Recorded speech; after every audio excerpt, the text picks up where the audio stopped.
ګلپاڼې ته د یوه ځوان نجیبه خبرې موږ دې زاړه کړو خو تا هېڅ بلا نه وهي. د کوزې پښتونخوا د پښتو ژبې مشهورې نومیالۍ او ښایستوکې سندرغاړې ګلپاڼې د لوی اختر درېیمې ورځې عکسونه له خپلو مینهوالو سره په ټولنیزو رسنیو کې خپاره کړي. ګلپاڼې په دغه عکسونو کې د سپین رنګه کالي اغوستي چې ډېره ښکلې او ښایسته پکې ښکاري. همداراز له عکسونو سره یې لیکلي دي چې دا یې د اختر د درېیمې ورځې عکسونه دي.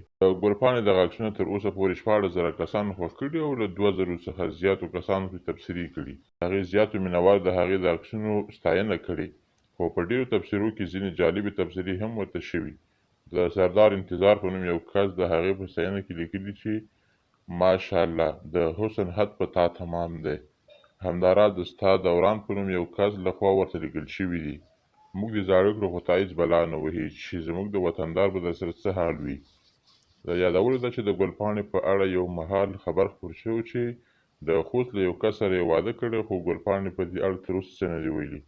د سهیل محمد په نوم یو کس ترې بیا پوښتنه کړې چې هغه د کوم حکیم نه علاج کوي چې ورځ په ورځ وړه کېږي، خو د یاسمین مومند په نوم له یو اکاونټ څخه ورته لیکل شوي چې نومه ښایسته نه ده لکه څومره چې دا ولس یادوي.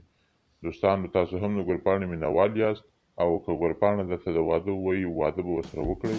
په دې اړه خپل نظریات راسره کمنټ کې شریک، ویډیو لایک او شیر کړئ.